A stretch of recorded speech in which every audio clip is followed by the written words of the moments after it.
Hello and welcome to Transfermarkt. My name is Matt and I'm joined by Stefan and Ben to discuss Julian Alvarez's imminent move to Atletico Madrid. The Spanish club are set to sign the Argentinian forward for a fee believed to be €75 million plus a further 20 million in add-ons, which would make him Manchester City's record sale, surpassing Raheem Sterling. Ben, this is an absolutely huge move, potentially going to be the biggest fee we'll see this transfer window. But I think the main question on everybody's lips, given the success that Alvarez has had at Manchester City, is why he wants to leave the club in the first place. Yeah, and I think the answer is pretty obvious, to be honest, isn't it? We all know it's Erling Haaland. When you have probably the best striker in the world, maybe arguably with Harry Kane, no matter how good Alvarez is, your minutes are essentially going to be limited. There was that period last season when Haaland was injured and Alvarez really stepped up. And I mean, he really couldn't have done much more at his time at Man City. You look at the trophies he's won.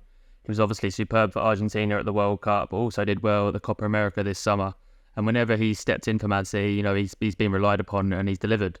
But essentially, he's getting to that age now, sort of 24, 25, where you want to be playing regular football. And during the business end of last season, that obviously didn't happen because you've got Haaland, and you're not going to not play Haaland if he's fit. So I do understand Alvarez's will to move on, and I kind of respect it as well because he could easily stay there. He's already got so many trophies. He could stay there and clear up another load of trophies probably in the next couple of seasons and sort of put himself in the bracket to go on to be the most trophy-glittered player in history. But he wants to become the main man somewhere and be a bigger part of a team, and Atletico Madrid maybe looks like where that's going to be. He's got that tireless work ethic where he presses constantly, which would fit into Diego Simeone's style. He'll obviously know the language over there, so I think it is a move that makes sense, and it's another good bit of business from Manchester City, bringing in, you know, it looks like it's going to be €75 million plus 20 million potentially in add-ons, so it's going to be their record sale. And their net spend's actually been really positive over the last few years, and it will contribute to that. I think if you also look at some of the players that have left Man City, Cole Palmer's probably the exception, but the players that Pep have allowed to go haven't really gone on to do great things at those other clubs. You look at the like of Ferran Torres, Leroy Sané hasn't really set the world alight at Bayern Munich. Eric Garcia has not really worked out at Barcelona. Jury's probably said a little bit out on Gabriel Jesus at Arsenal, but he's not lit it up. It's probably the same for Zinchenko. So it's kind of a move that does make sense. And normally if somebody goes to Guardiola and says they want to go, he allows that to happen.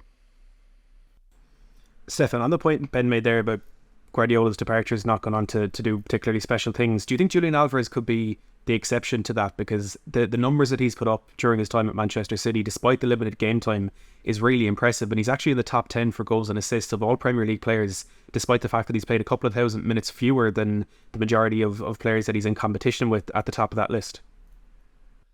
Yeah, well, you would think Atletico Madrid would certainly hope so.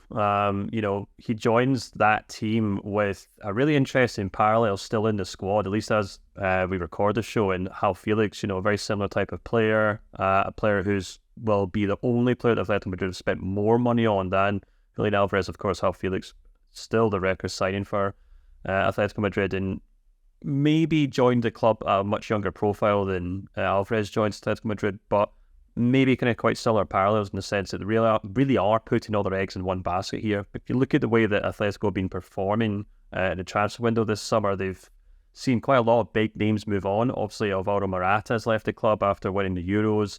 Memphis Depay has moved on after pretty decent performances for the Netherlands. And of course, there's a talk about Samu Omorodian, who very young player who's been linked with Chelsea, who it would seem as though his sale was kind of almost facilitating Alvarez's arrival. So they've more or less put all their eggs in one basket in the sense that, of course, they picked up Sorloth, of course, and they still have Antoine Griezmann. But, Antoine Griezmann's now 33 years old.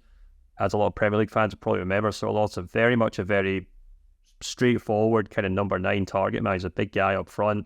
And Alvarez will probably be considered to be the real kind of engine room or the real kind of star in that attack. And I don't think it's dramatic to say that, Simeone is probably going to be looking to rebuild his squad around Alvarez up front. And you can understand why. He has done tremendously well at Manchester City. His goal scoring record is really solid. Whenever he's been tasked with coming in for Erling Haaland, he's done really well, to the point that there was a lot of question marks over Haaland himself actually last season, just because he didn't add anything extra to his game aside from the goal scoring, which is obviously something that Alvarez does have. But I think he moves to Atletico Madrid with the high hopes of really finally cementing himself as a number 9. At River Plate, he was a player who could play on the right, could play up front, could play as a second striker. At Manchester City, he's played just about every position in front of midfield. And he's kind of maybe developed this kind of habit of being a kind of jack of all trades, but a master of none. If you kind of look at how he plays for the Argentine national team, where he is really a clear-cut striker, you can understand why his own demands going forward for his career is, I want to play for a team that will value me as their number 1 striker. And I think if he can do that, if he can avoid injury, and of course, if Atletico Madrid can build a squad around him that can go on to win things, then I think he could prove to be another exception to the rule in terms of players moving on from Manchester City, if and when their use to Pep Guardiola has come to an end. I do think Guardiola might miss him, and just simply the fact that when we look at the squad, there's not a huge amount of strikers left in it. I think we will be talking about Atletico Madrid a bit more the rest of the summer. They're doing some incredible business. But on the point of Manchester City there, Stefan, we stick with you. Guardiola himself has kind of alluded to potentially a slow start to the new season for his side. They haven't been particularly busy in the transfer market. And if you compare them to their closest rivals last season in Arsenal, who have already brought in Ricardo Calafiori and could potentially be making another signing or two before the season kicks off, Manchester City are a little bit behind in that race, which isn't something that has been said about them probably since Liverpool in 2019, 2020. Do you think City have reason to be worried with the departure of Alvarez so close to the season, or do you think they're well covered with the options they still have up top? Yeah, it's an interesting one because this hasn't exactly come out of the blue. I'm sure, Pep Guardiola and his backroom staff would have known about Alvarez's desires to play first-team football next season. It was something that was kind of floating around him at the Olympics, where he said, I'll talk about it once I get back, and well before that as well, actually, in terms of his desire to move on. So Manchester City clearly have known that he had the intention of leaving this summer. And it's an interesting one because if you look at that City team, it is still absolutely stacked full of outstanding players, and you can really go across that front line and say they've got plenty of options. On the left, they've got Grealish and Doku. They've also brought Savinho in on the right, who can play alongside Oscar Bob on that right wing.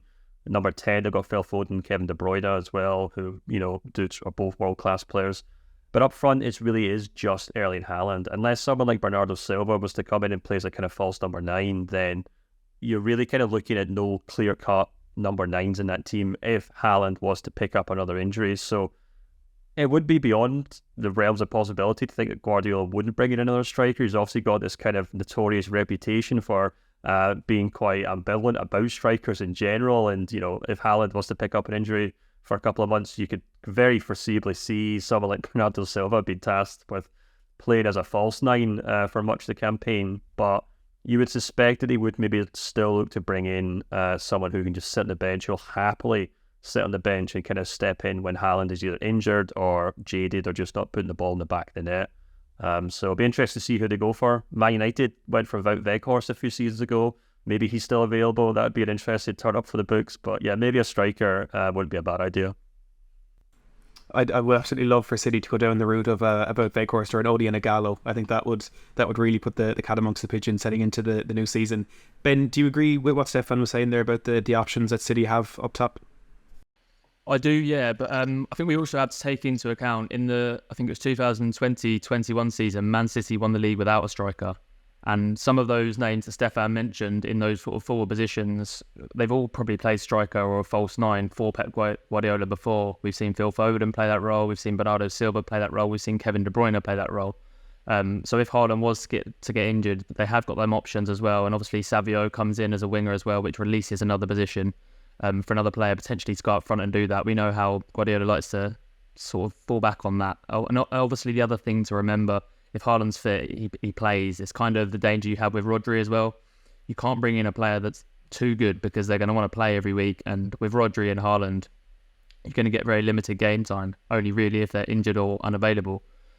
So I think Guardiola won't be too worried because of, like I said, he's got the other options that could play that false 9 role if Haaland was out.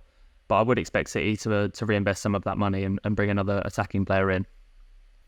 Just speaking of that money, before we do wrap up, then I want to ask you about the fee that Atletico Madrid are playing, because there's been a lot of discourse about Manchester City getting potentially 95 million euro for a backup striker. Do you think Alvarez has done enough to command a fee that high?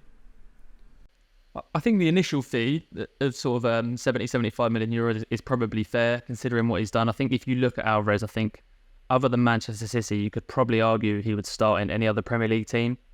I think he probably, Arsenal have had their issues at striker. Havertz has done well, but some similar point at Liverpool. Nunez shown a lot of potential, but hasn't been consistent. You could probably argue Alvarez would start in both those sides, and then when you go across the rest of the division, he would probably start in every Premier League team.